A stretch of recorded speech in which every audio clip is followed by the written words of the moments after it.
Okay, good morning. Um, so today I want to do setup for Lear, and I'll see if we can get into scene one. We may or may not be able to, because of actual real life time constraints, believe it or not. But we'll get through the characters. First, just a couple of kind of business things. I cleaned up the Google Classroom. I've got this up top section now for things of immediate relevance, and then I divided things up by text. I thought that might be a little bit easier. Um, we have a vocabulary word. So obviously this is a video, you can pause it as you need to. So you can go ahead and pause me if you want and get out wherever you write down your words, get out your notebook, okay? Because we can't miss this many days of words. So glib is our word of the day.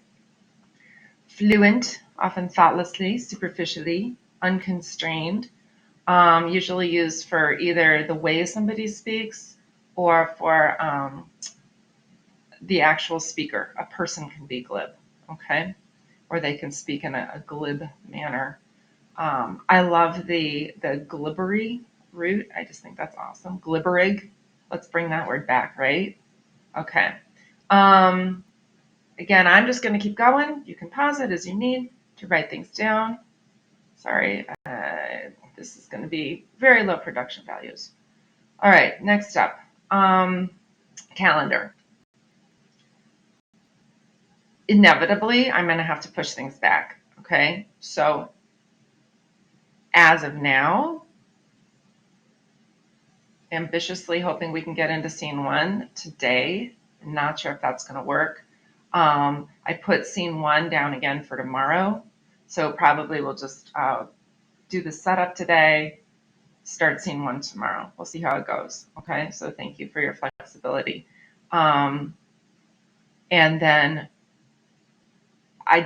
there's no way we're through Act One on Friday.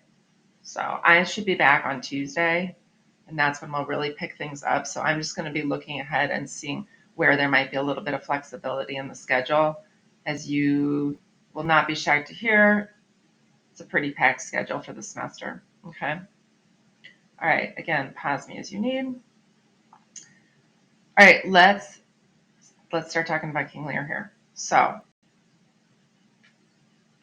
Lear.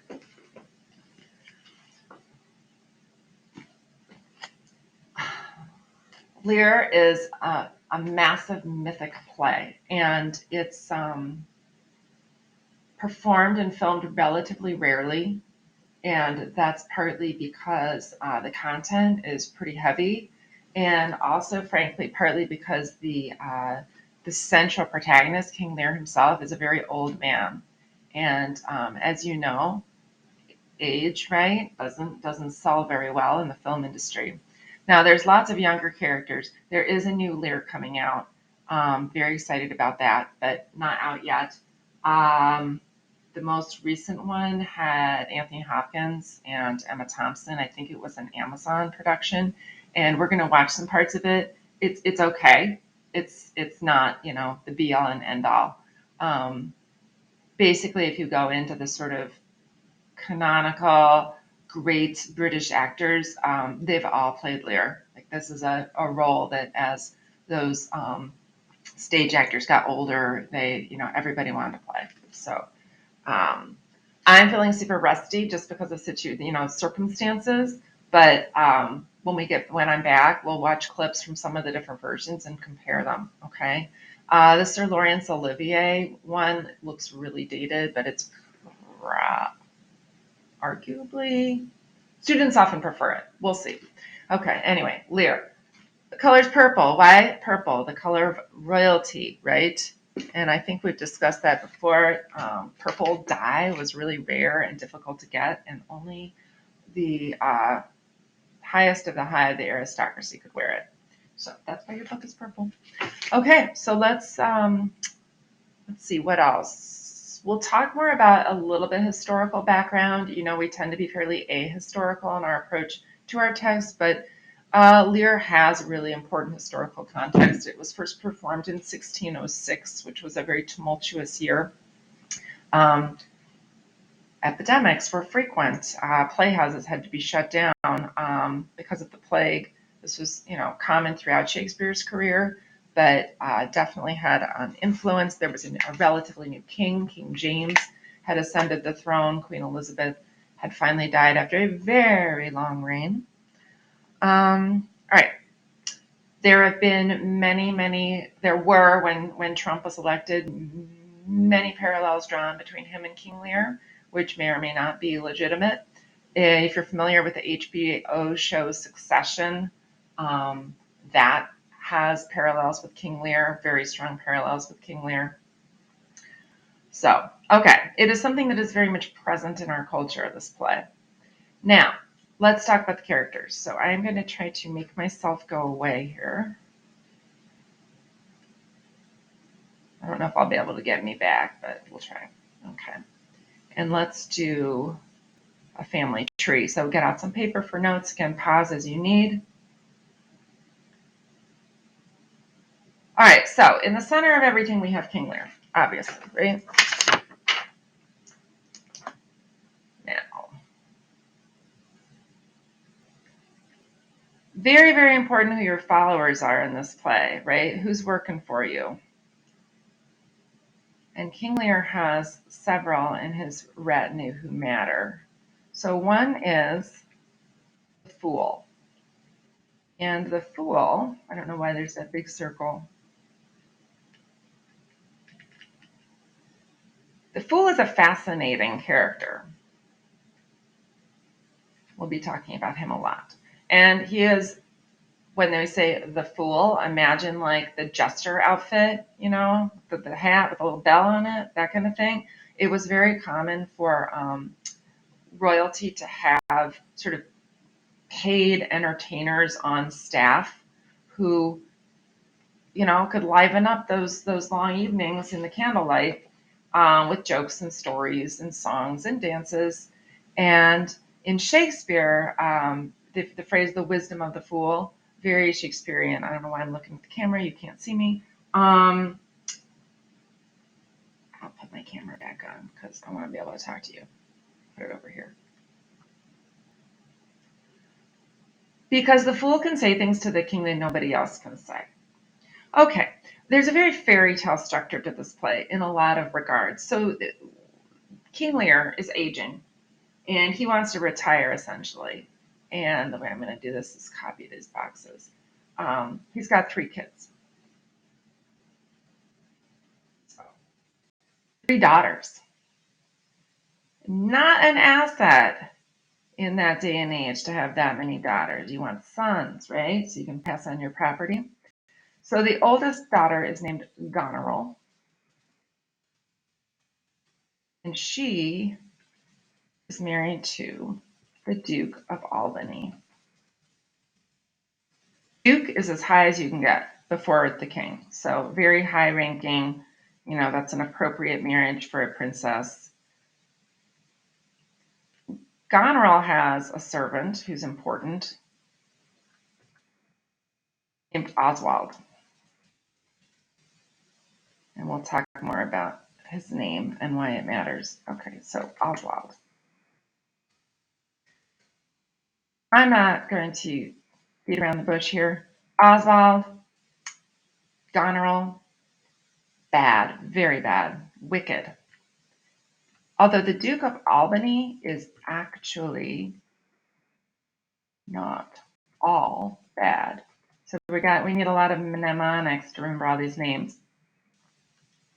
And we'll also try to remember this couple that Goneril is married to Albany, because Goneril and Regan are a little bit like thing 1 and thing 2. They're hard to tell apart.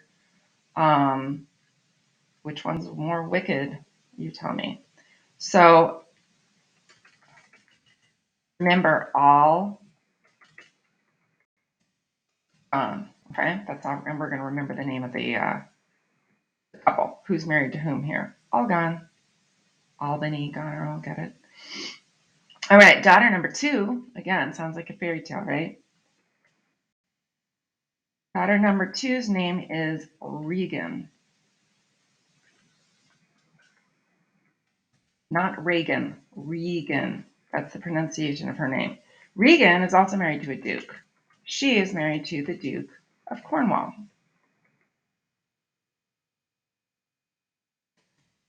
All right, and never in all these years have I come up with a really good mnemonic for them, so we'll just say Recorn, Regan and Cornwall.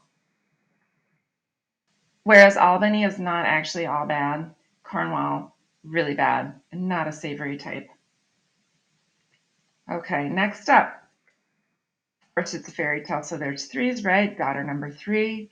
And since the other 2 are wicked, perhaps you can guess that Cordelia is very good. Not just a little bit good, very good. Some people call her love and grace incarnate. Oh, I'm back. Trust me, this is better than the handout I usually use, which is just like super hard to navigate. So we're making a new one together. Or trying. I'm just going to put a new text box.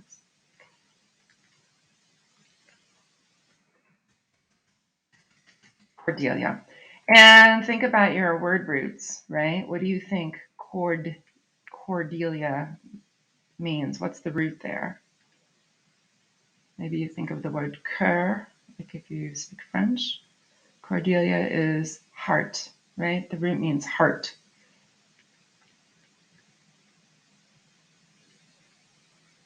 All right, I gotta hurry up. Cordelia is not married at the beginning of the play, but in Act 1, and in fact, the reason they're all getting together in Act 1 is to figure out who she's going to marry from her suitors, and hope it's not too big a spoiler to say that she marries the King of France.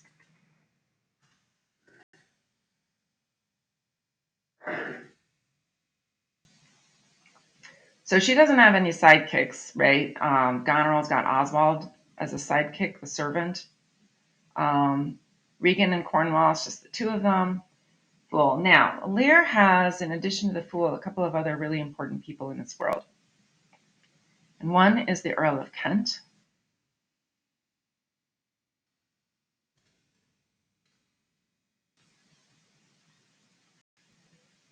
And the other is the Earl of Gloucester. Pronounced Gloucester. We're going to work on that.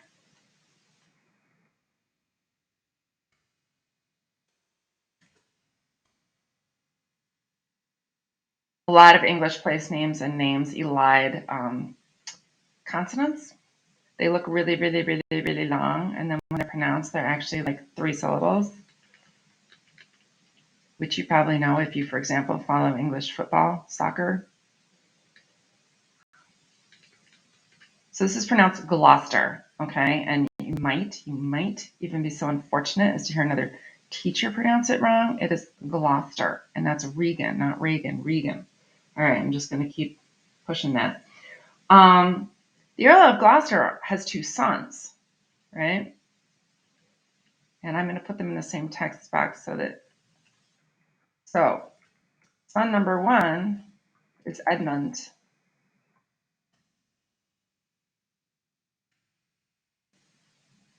Edmund, one of my favorite villains in Shakespeare. We'll be talking a lot about Edmund. Son number 2 is Edgar. And we're going to remember that Edgar, I always think Edgar should be bad because of, the butler in 101 Dalmatians, not the new version, the old version, okay? Not the one that's sympathetic to Cruella de Vil. And he was just so terrible, right? But Edgar in this play is really good. And we'll remember that G in Edgar is for good. Edmund, I don't know if you're a fan of The Lion, the Witch, and the Wardrobe, but remember he was the one of the kids who ate the sweet and ended up, condemning them to helping the Ice Queen win or whatever. I don't remember. Loved it when I was a kid, though. Anyway, Edmund was the bad child. He learned his lesson. This Edmund, very bad, very fascinating, very charismatic, sort of the center of the play in a lot of ways. All right, so there we go. Those are the basic characters, and I'm sure you've taken wonderful notes.